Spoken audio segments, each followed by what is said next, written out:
Hey guys, how's it going? I'm the Duke of Italy, your favorite lo-fi music YouTuber, back making a new video. As you can probably tell, this is a different angle for me. My laptop's currently totally busted and I don't want to move it. But it's a bit of a transitionary period because I'm getting a PC. That's just what's going on in my life. But have a little time today, so I thought I would talk a little bit about a concert that I just went to. And by concert, I mean a local show.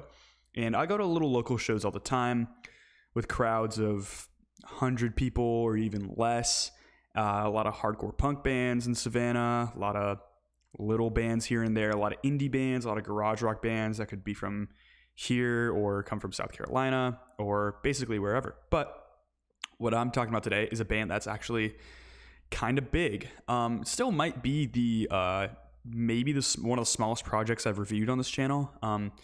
One of them. But in terms of bands that I've seen live, they're still kind of big. I mean, especially for bands in Savannah. I've seen two bands that are bigger, being Kansas and Journey, but those are totally different bands, just entirely. This band here is completely different. I'm talking about EYEHATEGOD. This is a Louisiana, I believe, based sludge metal band, and one of the founders of the genre, one of the huge progenitors of the genre, basically one of the best bands in the genre, at least critically heralded. Now, I've only dove into so much sludge metal, a little bit of the atmospheric stuff as well, but EYEHATEGOD is fantastic. They have a really loaded early discography, and they're still making music, and they've been going since about the 90s now.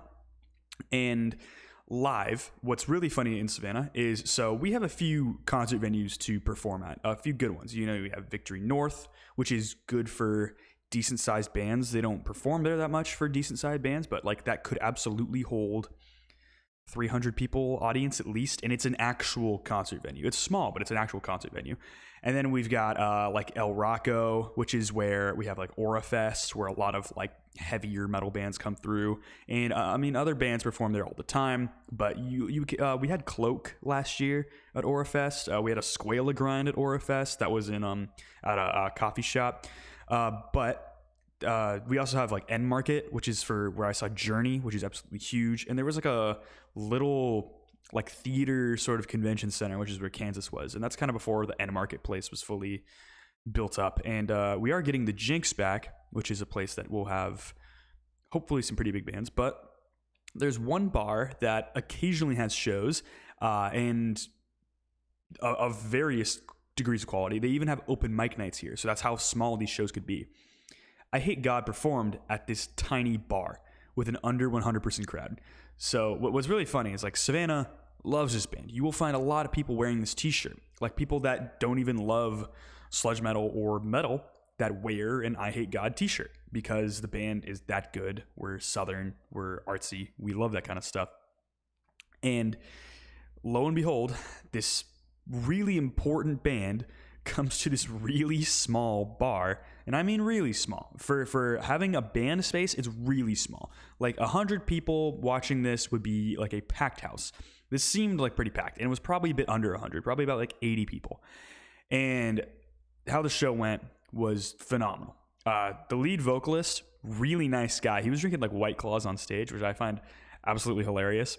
Considering the band's history is like known to be like drugs, like hard drugs. They're just in the studio doing that stuff, you know. I mean, on Take As Needed for Pain, there's the song where the guy breaks the plate and cuts his hand open because like it's just a vile energy. If you've never listened to EYEHATEGOD before, they have, I mean, if you listen to their probably their biggest album, Take As Needed for Pain, it is like essentially like it's kind of stoner metal, but like really pissed, like super angry. And it's sort of like this middle pace the whole time. It's a groovy album, but it's very vile and gross. There's even like a dark ambient track, which is the longest track there.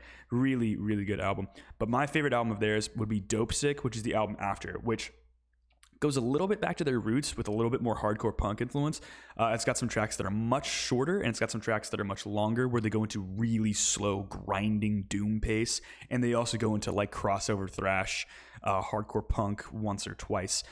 Very nice album, very vile, awful misanthropic feelings on that record, and you get harsh vocals from the vocalist whose name is eluding me at the point. But what's funny is back in the day, he obviously had this very hateful, angry, just pissed off sound to him, and that was his nature in the songwriting. And seeing him live here, you had like a weird mix between like Jim Morrison and Ozzy, but like somehow looking like there was more drugs in his life. Like and for either of those people being compared to, it's like they're known for doing quite a lot. But that being said, it's more like instead of being like pissed this time, he's just like beaten down, and he was just wailing on the mic, and he sounded great.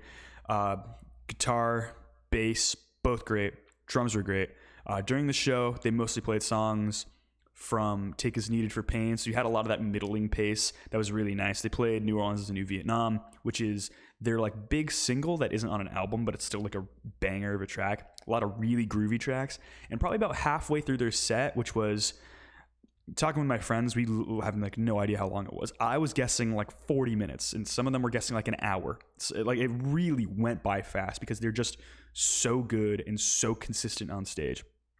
And they were burning through all the stuff. Second half of the set was more Dope Sick stuff, more of their debut stuff, other tracks. It definitely had a lot more changes in pace, and just every song was on fire. They played some songs that were more hits that people were actually really moshing to. And what's funny is even though their first album has like a good dosage of like hardcore punk and it's like really angry, they didn't play a ton of stuff from that as far as I could tell. Actually, I'm not too experienced with that album, so it's really hard for me to tell. But they played a lot of like the sort of middling pace stuff. And even then, and stoner doom bands, so I saw Windhand over the summer, and I was going to review them, but I didn't really want to drag them through the mud that much because it was a really, really boring show, a incredibly boring show. Like my friends were like, "We have to get out of here. I want to leave." And it's a shame because that one album, the gray one, I forget what it is. It's got a 30-minute song on it. I think that album is actually quite a great stoner doom album, and it just doesn't hold up to the other stuff. So condensing the song lengths to about half that length and adding this much like pissed off nature is I Hate God does that, at least on Take As Needed for Pain. And then later the sludge stuff really sinks in. Like they are technically sludge metal before, but it's got that groovy bluesy nature that you know other stuff for. And here it's just pissed off, really ugly nature, and it's awesome. And because it's so visceral, it gives you like that metal stank face, you know, that if you're playing guitar and you just play like a heavy crushing riff, you might have that face. And this band, you had it just constantly because it just felt so bitter, misanthropic, self-hating at points, and you wouldn't think at a doom metal show that you'd be moshing, because I mentioned Windhand because the crowd was headbanging. That's about it. Very loud show, but it was just headbanging. And on this show, pretty loud too, not as loud as Windhand. They were like a good loud, but not like you should probably put in earplugs. It was like just under that. It was really good. And people were moshing. People were shoving and just pummeling each other. There was one guy, a guy called a linebacker, who was just running over everybody. If you were at the front of the stage, you could be headbanging there, and it was pretty good. And also, I got to mention the merch at the table. My new roommates here got a banner from their stage, which it says "Kill Your Boss," which is hilarious. And they were really nice guys. Everyone talking to them said they were just super polite, which is really funny for a band that sounds so pissed off. But I mean, kindness is always appreciated. This was an amazing musical experience. I'm sorry I'm not dropping any specific song names, partially because like some of them are really vulgar and I don't want to get like demonetized or anything like that. But they played all the hits, played a lot of bangers. Everything was super fun here. Everything went off without a hitch. Basically, the mixer guy was kind of flopping at the beginning of the set, but he turned it around. And honestly, they're a band you need to see. You know, I spent $30 on the ticket, which is a decent price for a band this size, and I've probably had shows that were worse for $30.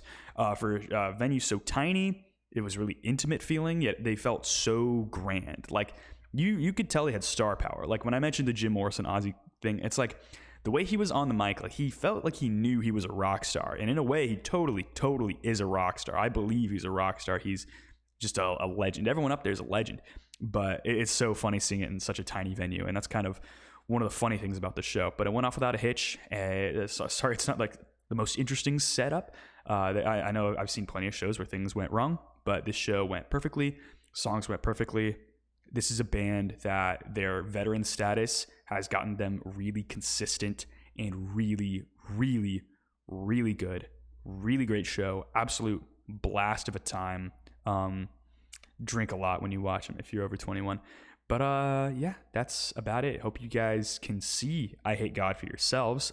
Buy their records. They're a great band. Buy their merch. Their merch is amazing. They sell flasks as well. Their merch table was, in terms of a small venue, the best merch table I've seen pretty much ever. Like, I actually didn't see any physical media myself, but I didn't spend too much time there. But they had banners and flags and like shirts and bags and all sorts of stuff. It was really great. But that's about it. Hope you guys enjoy. Go see the band, buy their stuff.